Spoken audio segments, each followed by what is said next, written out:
I thought I could count on my mom for just one night.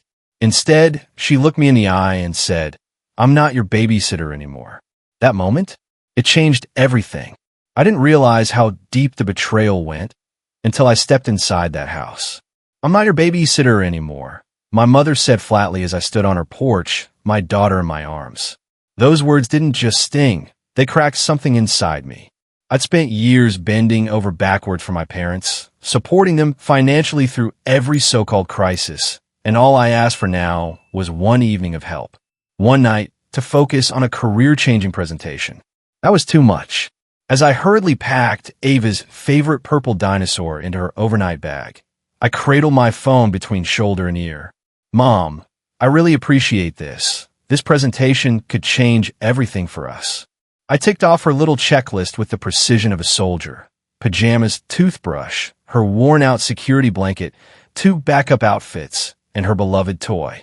It felt like I was preparing for a week-long journey instead of just one night. My husband, Daniel, stepped into Ava's room, gently tapping his watch. "Lauren, we have to go. Traffic's building already." "1 second. I mouthed, trying to mask my rising panic. On the phone, my mom said, "Of course, Lauren. Family comes first, remember?" But her voice held a strange undertone. Something cold, something final. Still, I chose to ignore it. After 6 years of sending money every single month, covering their bills, and rescuing them from one financial mess after another, asking for one night didn't seem like too much. "We'll be there in 20, I said, and ended the call. Daniel slung the diaper bag over his shoulder and glanced at me. "All set?" "Absolutely," I replied, scooping up our sleeping toddler. Her tiny body against mine was the only thing that grounded me in that moment. My heart whispered, "Mom will help. She always does, when it really counts." But deep down, I already knew something had changed. The unexpected betrayal, the drive to my parents' house was quiet, the kind of silence that doesn't comfort but cautions. Sunlight flickered through the trees as we cruised down the familiar roads, the kind I knew by heart, the ones that once led to warmth, not dread. Daniel parked the car and gave me a reassuring glance. I looked back at Ava, peacefully asleep in her car seat. Her tiny face, serene and trusting, reminded me why this night mattered so much. A promotion could mean everything: better schools, a savings account with her name on it, real stability. Finally, Daniel reached for my hand. "You ready?" I nodded, unbuckling Ava while he grabbed her bag. As we walked up to the house, the front door creaked open. My mother stood there, her smile tight and uneasy. The moment her eyes landed on Ava's pink duffel bag, her expression darkened. "What's this?" she asked, voice clipped. Confusion bloomed in my chest. "Her things," I said gently. "You know, for tonight. My presentation." She crossed her arms. "Lauren, we're not babysitters. We raised our children. We're done with that phase of life." The words hit me like a slap. Ava stirred in my arms, sensing the tension. Daniel came up behind me, holding the bag. His eyes narrowed, but he said nothing. I forced my voice to stay even. "We talked about this." "No," she snapped. "I said we'd talk." Not that I agreed. Laughter spilled out from the living room behind her. Something didn't feel right. I stepped past her, drawn by the sound. "Lauren, now's not a good time," she tried to warn, but I was already in motion. There, in the living room, my father knelt on the floor, building blocks with my sister Rachel's twin boys. Rachel herself lounged on the couch, thumbing through her phone without a care in the world. "What's going on?" I asked, though I already knew. My father looked up, caught off guard. Guilt flickered across his face before he masked it with a half-hearted smile. "Didn't expect you to drop by." Rachel didn't even look up. "Mom and Dad are watching the boys tonight. I've got a migraine. Needed a break. 6 years of financial support. 6 years of $850 every single month. 6 years of just until we get on our feet. 6 years of excuses for missed birthdays, forgotten holidays, and selective memory. The lobster dinner I paid for after my first big promotion. The car insurance I've been covering for 2 vehicles that weren't mine.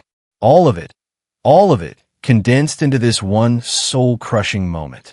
Daniel stepped beside me, placing a gentle hand on my lower back. I didn't need to look at him. I felt it, his silent acknowledgement. I see it too. Ava reached toward my mother, smiling sleepily. Gamma, she murmured. I clutched her tighter. When I spoke again, my voice didn't shake. I see it now.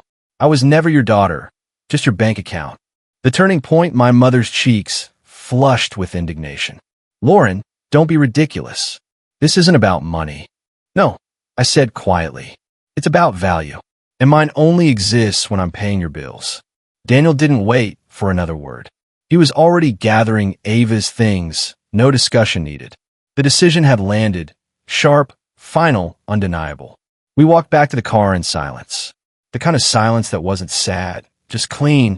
Houses blurred past as we drove, each window glowing with someone else's idea of normal. Inside ours, I sat quietly, holding Ava close, her gentle breathing against my chest, the only thing steady. Daniel reached across the center console, his hand finding mine. It wasn't just a gesture. It was a promise. You're not alone in this. When we got home, I tucked Ava in her crib and turned on the monitor.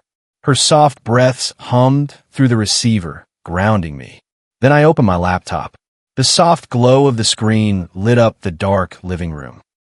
With trembling fingers, I opened our bank account. 6 years of automatic withdrawals stared back at me like digital ghosts. I've been paying their rent, their phone bill, their insurance, their car payments. Quietly, consistently, without thanks. You sure? Daniel asked beside me, his voice low, calm. I nodded. The cursor hovered over each line. Click. Rent. Canceled. Click. Utilities gone. Click. Car insurance. Terminated. With every click, a weight fell from my shoulders, like old chains snapping one by one. Next, I opened the spreadsheet I had built in a fog of disbelief just hours ago. Every payment, every transfer, every loan, line after line of sacrifice. The total blinked back at me, $60,750. It didn't shock me anymore. The real shock was how long I allowed it. Daniel settled in beside me as I typed out the final message. Not with rage, but with clarity. From now on, handle your own expenses. I hit send. Then one by one, I blocked them. My mom, my dad. When I got to Rachel's name, I hesitated and pressed block. It felt ruthless. It felt necessary. It felt like the first step toward freedom. The guilt games begin by morning. It started. At 6:37 a.m., my phone exploded with missed calls, voicemails, and emails. Some from contacts I didn't even recognize. They'd already started slipping through the cracks in the block list. As Daniel brewed coffee, I scrolled through the messages. The first voicemail, my mother. Her voice sugary with confusion, but I could hear the panic just beneath it. Lauren, the rent didn't go through. The landlord called. Call me, okay? The second, my dad. No pretense. Just call me. Now. By the third message, my mother's tone had hardened. We could lose our home. Is that what you want? Is that really what you want? Text after text followed, shifting rapidly. Shock turned to guilt, then into fury. You can't just walk away from your family. After everything we did for you. You're being selfish, ungrateful. An unfamiliar number texted, but I recognized the venom immediately. It was Rachel. This isn't about money. You're just bitter because you weren't the favorite. I put my phone down. My hands didn't even tremble. They'd noticed.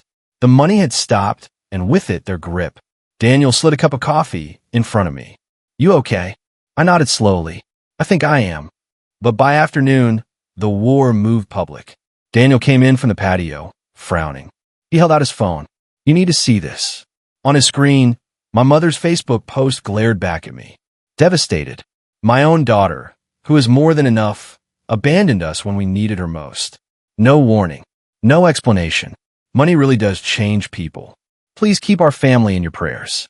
The comments poured in like gasoline on an open flame. Some kids forget where they come from. You raise her better. Wow. So selfish. And then from Rachel, right there for the world to see. She's always been like this. My hand shook as I scrolled. Not from fear. From the weight of years. Of seeing it all out there. Warped, manipulated, twisted. Daniel rested a hand on my back. This is why you kept the records. I nodded. My jaw clenched, heart pounding. They were always going to rewrite the story. But not this time. The truth fights back. My phone buzzed again. This time, it wasn't an accusation or a guilt trip. It was a lifeline. A text from Janice, a coworker I barely knew outside of lunchroom chats. Hey, saw the family drama online.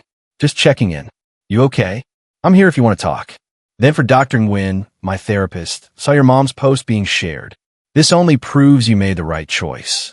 And Julia, my childhood best friend. We hadn't spoken in years. We all saw how they treated you. You're stronger than they ever gave you credit for. Don't go back. I exhaled slowly, heart pounding. Not from fear, but from validation. I turned to my laptop and opened a folder I'd been quietly compiling over the years. One by one, I dragged files into a fresh drive. Financial records, bank transfers, screenshots of texts begging for money, and then refusing to watch Ava when I asked for a single favor. Photos from family events I wasn't invited to. Receipts from dinners I paid for that they claimed they hosted. A spreadsheet of every dollar I'd sent them since I was 23. Daniel glanced over from the couch. You're sure? I met his eyes. They don't get to rewrite history. So I posted. Not a rant. Not rage. Just the truth. A timeline. A breakdown. Cold. Hard numbers and receipts. No dramatics. Just facts. And then the comment section shifted. Daniel turned his laptop toward me. Look, he said quietly. My mom's old friend Grace, one of her closest book club friends, had commented publicly. I've known Lauren since she was a child. This doesn't sound like someone who abandoned family. This sounds like someone who was used. Underneath, another, her mom just bragged at brunch about a new purse. Said her daughter paid for it. And now she's pretending she's broke. Dozens of likes. More names I recognized, family friends, neighbors, people I hadn't seen in years, questioning the story my parents tried to spin. Even Rachel's circle started pulling away. 3 of her closest friends unfollowed her that same day. Daniel scrolled further. Thanks for sharing this. Gave me the courage to stop paying my brother's mortgage. This hit hard. My mom guilted me into covering her rent. Not anymore. I stared at the screen, stunned. My throat tightened. I never expected this.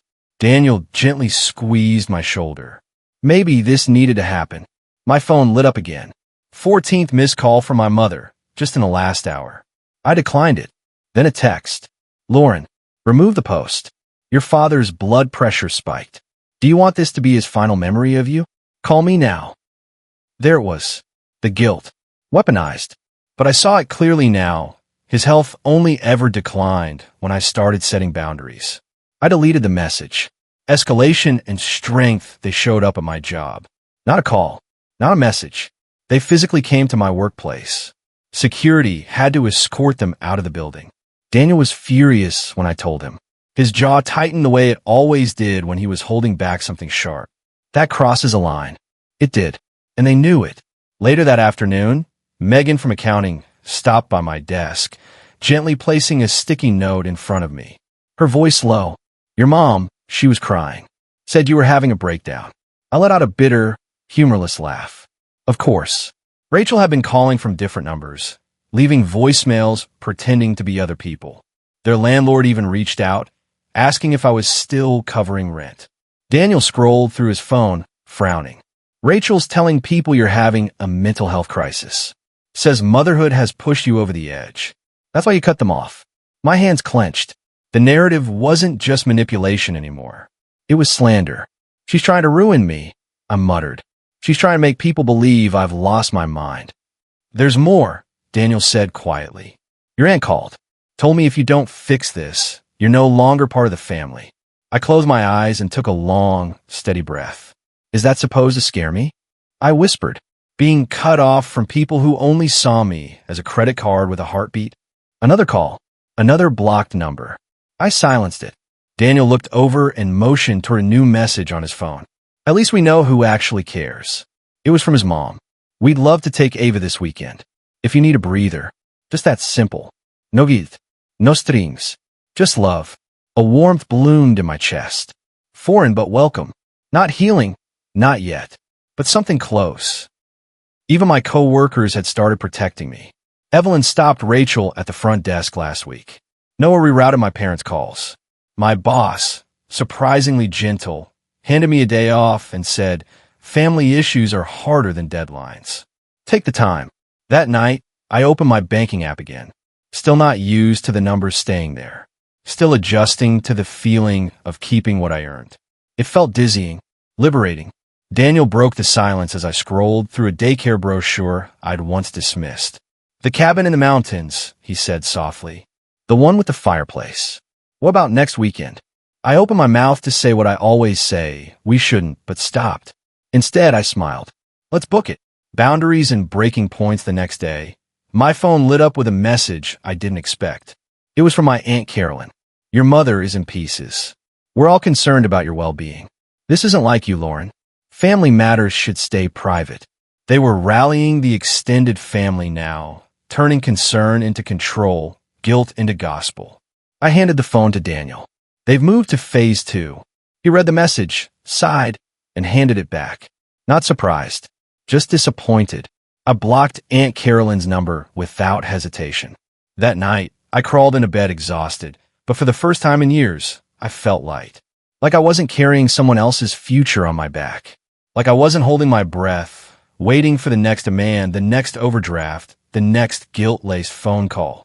I didn't dream about late notices or bounce checks. I slept. Deep, uninterrupted sleep. By morning, I opened my banking app again. The balance was still there, steady, untouched mine. Daniel handed me coffee. "What's on your mind?" I glanced at the daycare brochure again. The one with the music classes. The one we said was too expensive last year. 3 weeks ago, it felt like a fantasy. Now, it was possible. I nodded slowly. "We can afford it." Daniel smiled. "And the cabin?" I opened my mouth to say no again, my automatic conditioned answer, then stopped. "Yes," I said, surprised by my own voice. "Let's do it. This is what people do, Lauren," he said gently. "They use their money for their own family." I nodded, still getting used to that idea. I scheduled my first therapy session. I added, "Dr. Brooks had an opening next week." Daniel didn't say anything. He just reached over and took my hand. The next morning, I woke up to 14 missed calls and a message from the hospital with my father's name in the subject line. My chest tightened. I felt that old panic clawing its way up. Then I saw the timestamp. 3:17 a.m. A quick call confirmed what I suspected. He was admitted, again, overnight. High blood pressure. A scare. He'll be fine. I set the phone down. "I need a new number," I muttered. Daniel was already grabbing his keys. "I've been researching security systems, too." "Do you really think that I don't know anymore?" he said quietly. "That's what worries me." The weight of guilt and the start of healing. 3 days later, I sat across from Dr. Brooks, sunlight filtering in through her office window. I'd rehearsed what I was going to say, but when I opened my mouth, only the truth came out. "I still feel guilty," I admitted, "like I'm doing something wrong by not setting myself on fire to keep them warm." She didn't flinch, just nodded gently. "That guilt," she said, "was carefully taught. It's their strongest weapon." I leaned back in the chair, words rushing out now. My mother came to my job again. Security had to stop her from entering the building. She said I was having a breakdown, that I needed help. "How did that make you feel?" Dr. Brooks asked. "Embarrassed," I said quietly. Then I sat up straighter, then angry, and finally certain.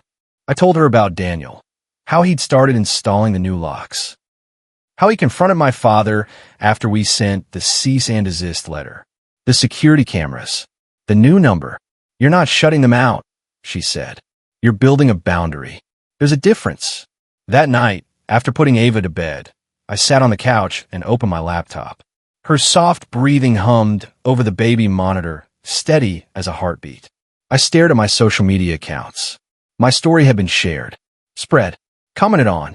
Most people believe me now, but their sympathy came with noise. Questions, opinions, projections. So I clicked, deactivate, deactivate, deactivate. The silence was immediate, sacred. Daniel came to sit beside me, wrapping his arm around my shoulder. "How do you feel?" I leaned into him, watching Ava's tower of blocks on the floor wobble and fall. She laughed, then started building it again, this time with a sturdier base. I smiled, quietly moved by the lesson my 3-year-old had unknowingly taught me. Sometimes, things need to fall apart before you can rebuild them the right way.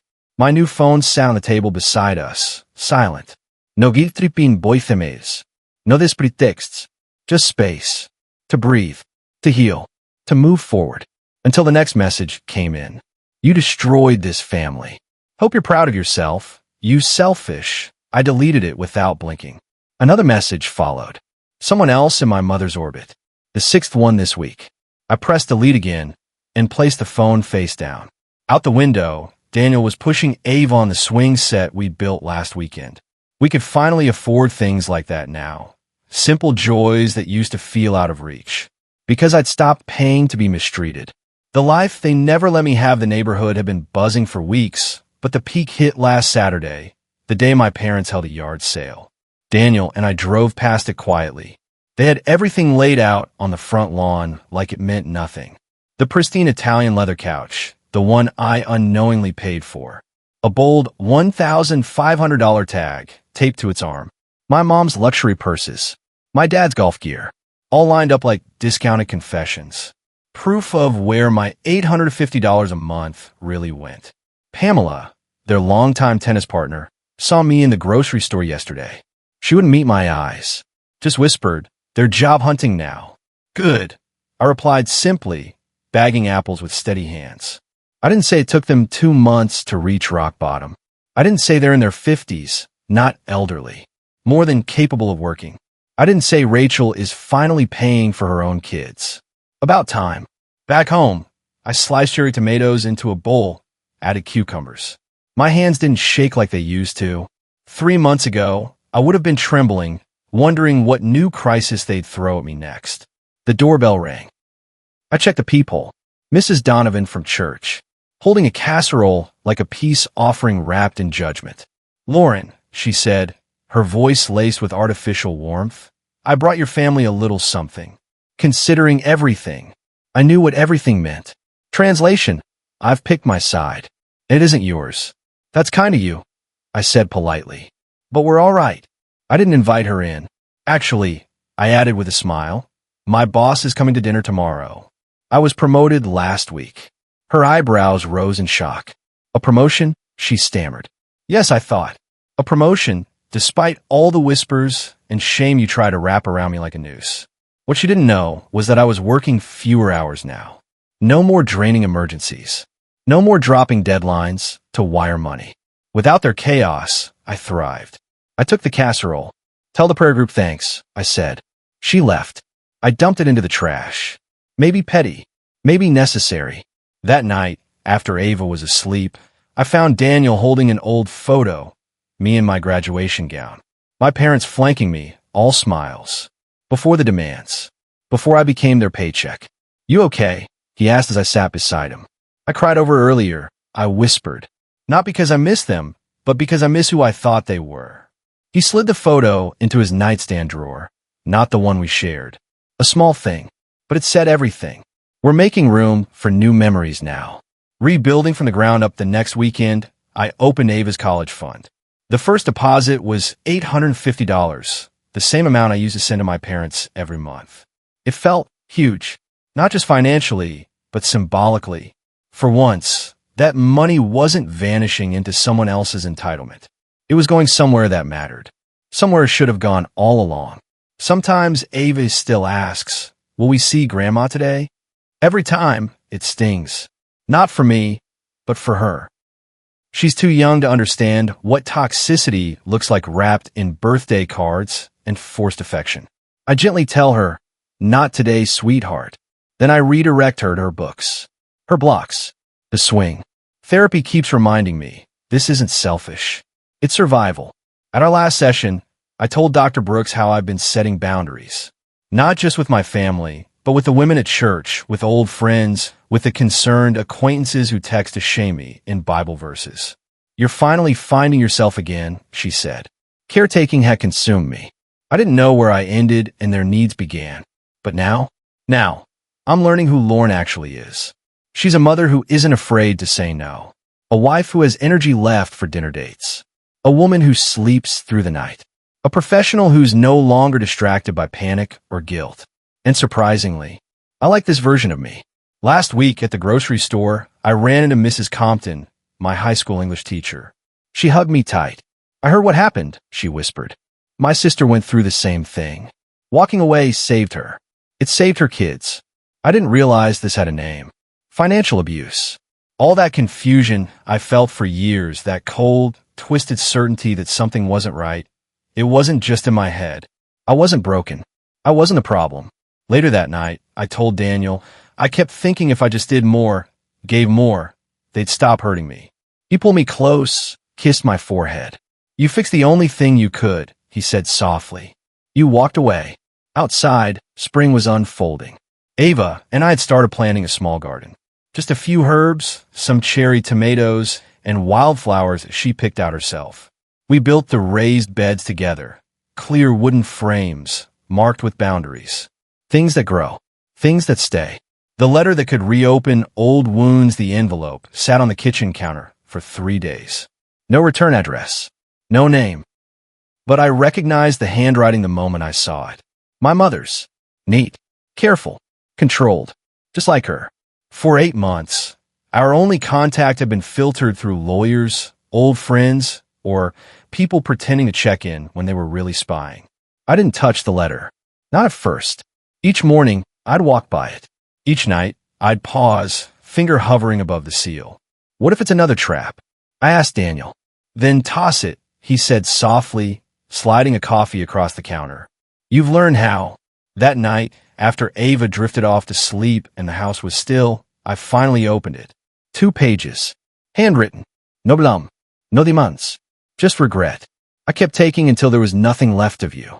And then I was angry when you stopped. I am sorry, Loren. That line gutted me. Not because it hurt, but because for the first time, it sounded honest. No manipulation. No twisting. Just the raw truth. The next morning, I brought it to therapy. Dr. Brooks read it slowly, her brow furrowed in focus. People can change, she said carefully. I nodded. But actions prove it, not words. So what do you want to do? A public place. Short. Clear boundaries, I replied. She didn't argue. Issues café indigo. Neutral. Quiet. I got there early and sat in the back corner, facing the door. I ordered a black coffee I had no intention of drinking. At exactly 11 a.m., she walked in, and I barely recognized her. Gone was the dyed hair, the designer bag, the sharp posture that always made her seem taller than she really was. She looked smaller, plain blouse, worn shoes, a canvas bag hugged close to her side. She saw me and froze. I didn't stand, didn't smile. She walked over, eyes flicking nervously to the empty seat across from me. Lauren, she said, voice quiet. Sit, I replied, steady but firm. She did. Her hands hovered above the table, then pulled back. She didn't try to touch me. She didn't reach. Already different. I spoke first. My voice was calm, but every word was intentional. This is a conversation, not a reunion. My boundaries are not up for debate. If I feel manipulated, I leave. No second chances. She didn't argue. She just nodded. I understand. And somehow, I believed her. The truth comes out. The server came by, and she ordered plain tea. No fuss. No small talk. Just silence. When we were alone again, I leaned forward. You took over $60,000 from me, I said. No hesitation. No sugarcoating. You favored Rachel's kids. You ignore mine. You shamed me the second I stopped paying your bills. Tears welled up in her eyes, but for once, she didn't deny it. She whispered yes. I did. That simple admission hit harder than any excuse could have. Years of gaslighting. Years of pretending I imagined it. And now, truth. Your father still doesn't see it, she added. He says you owed us. I nodded once. Not surprised. Rachel, I asked. She's beginning to question things. She's asking, but still defensive. And did you ever love me? I asked. Or just what I gave you? She broke. I did love you, she said, voice cracking. But I didn't know how to love you right. I thought giving you responsibility was love. I confused taking with closeness. She wiped her eyes. It's not an excuse. I see it now. The server returned, placing the tea gently in front of her. She didn't touch it. I folded my hands and kept my tone level. If there's any future here, and I'm not promising there is, there are conditions. She nodded immediately. No more money.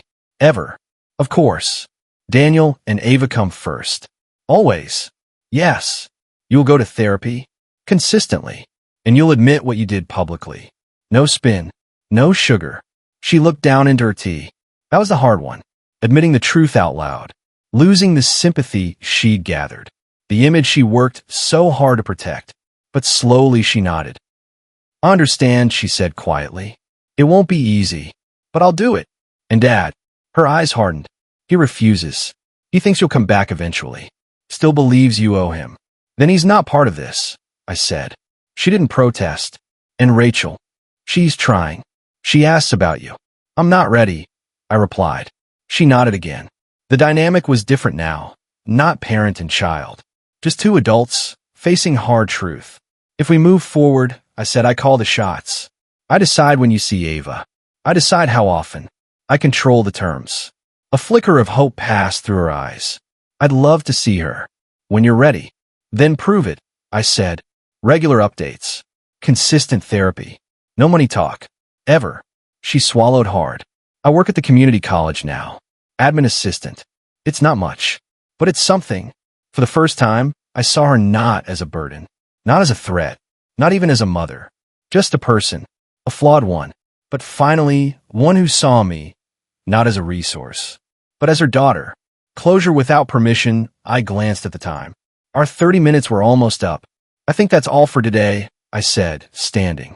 My tone final. She stood, too, slower than before. No attempt at a hug. No reaching for me. Just stillness. And respect. Thank you for meeting me, she said softly. I nodded, grabbing my purse. We'll see. That was it. No promises. No false hope. No declarations of a new beginning. Just a sentence left open. Exactly the way it needed to be. As I walked to my car, a strange lightness settled over me. Not happiness. Not forgiveness. But peace. Not the kind that's given. The kind you carve out yourself when the old version of your life no longer fits. For the first time in years, I didn't feel like I owed anyone anything. Not an explanation. Not my time. Not my love wrapped in currency. I had nothing to prove. Because I finally understood. I held the power now. Not out of spite. Not for revenge. But for protection, for my daughter, my marriage, my future. For me. I pulled into our driveway. The one that belongs to us. Not co-signed by guilt or obligation. Sunlight streamed through the windows of our new home, casting warm shadows across the living room floor. Our living room. No one else's name on the lease. No surprise debts lurking in the corners. Daniel was in the hallway, holding a photo, last Christmas. Ava beaming, clutching her little giraffe. All of us bundled up by the tree. Where should this go? He asked. I looked at the staircase. By the steps, I said. Where we'll see it every day. That photo wall is ours now. No forced smiles. No people who saw me as a checkbook. Just the family we chose. The family that chooses us back. My phone buzzed on the counter. My mother's name. Not blocked. Just managed. A message blinked on the screen. Found a book Ava might like. Saturday still work? I replied simply. 10 o'clock. Daniel will be there. The rules stay. One supervised visit a week. No money talk. No guilt. No rewriting the past. She follows the rules, or she doesn't see Ava. It's not cruel. It's clarity. It's what boundaries look like when they're finally honored. A life reclaimed later that afternoon, I opened my blog, the one I'd almost deleted months ago when my world fell apart. 3 new comments on my latest post. Breaking free from the family ATM. Our support group had grown. Now 37 people, all sharing stories that sounded achingly familiar. People finally realizing they weren't alone. I scrolled through the replies, nodding as I read. I thought I was the problem. You gave me the strength to stop. My worth is not what I give. It's who I am. Across the room, Ava ran in with a purple drawing clutched in her little hands. Mommy, look. She held it up proudly. A crooked heart, some scribbles, a smiley face with big round eyes. I smiled. It's beautiful. Should we put it on the fridge? Yes. Can I show Gamma on Saturday? I crouched beside her, brushing hair from her cheek. What day is it today? She thought for a moment. Wednesday. Then we wait. I said gently. No tantrum, no whining, just a little nod. It struck me, kids learn boundaries. Adults fight them. My father still chooses silence over respect. And honestly, some days that hurts. But other days, I'm relieved. Rachel calls sometimes now. Less angry, more tired. Last month she whispered, I didn't realize how much you were carrying. That was enough. Not an apology, but a crack in the denial. A place where light could enter. Daniel wrapped his arms around me as we watched Ava coloring at the table. The promotion suits you, he murmured. I smiled. Senior marketing director. Full benefits. A salary that covers the mortgage and Ava's college fund. It's wild. The things you can build when you stop funding someone else's dysfunction. Tonight, I'm speaking at the community center. 20 people signed up. From family bank to financial freedom. I'll walk them through my story. Not with bitterness, but with clarity. With proof that it's possible to break the cycle. Daniel glanced at me from across the room. What are you thinking? He asked. I looked around. At our daughter, our walls, our life. I'm grateful, I said. Not for what happened, but for what it taught me. My value is never tied to how much I gave. My voice is not a transaction. And love, real love, doesn't demand you bleed for it. It's been a long road. But today I'm free. Small blue diamond epilogue. Quiet victories. Healing didn't arrive all at once. It came in small, quiet victories. Like the first time I filled my gas tank without checking my balance first. The first time Ava needed new shoes and I didn't hesitate before tapping my card. The first Sunday, I stayed in bed without guilt instead of dressing up for a church full of people who called judgment prayer.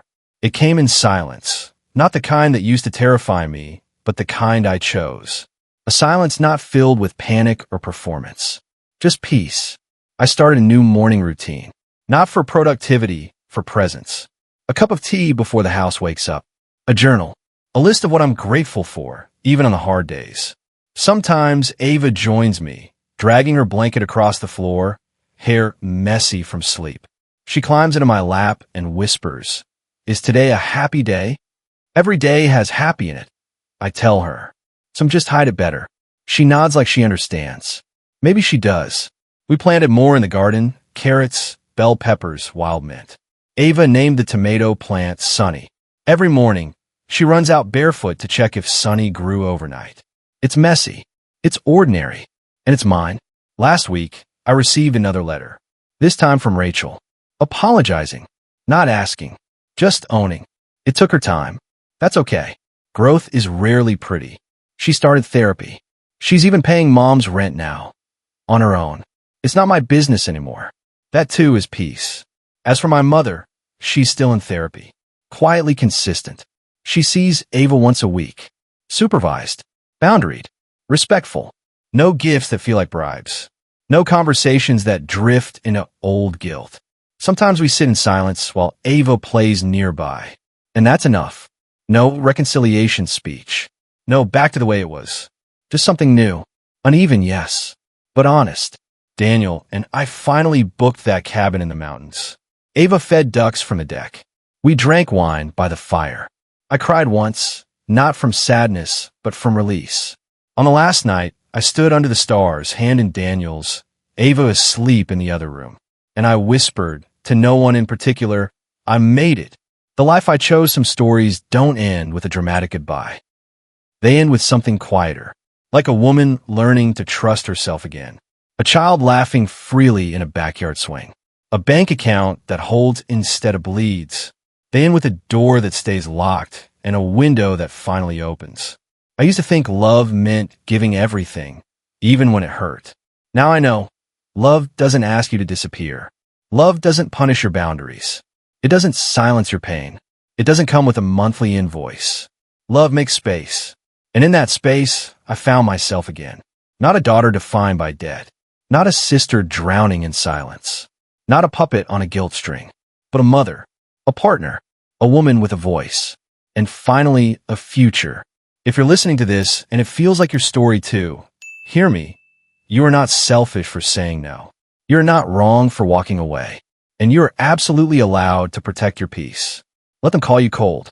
Let them spin their stories. You don't owe anyone your ruin. You owe your child joy. You owe your body rest. You owe your soul freedom. So take it, not with rage, but with grace. The kind that plants gardens. The kind that books mountain cabins. The kind that rebuilds a life, brick by brick, without asking permission. This isn't the story of what I lost. It's the story of what I reclaimed. And for the first time in my life, I'm finally home. If you enjoyed this story, don't forget to hit that like button, share this video with your friends, and subscribe for more real-life family dramas. Let me know in the comments what you think about today's story. Was it fair or totally messed up? See you in the next one.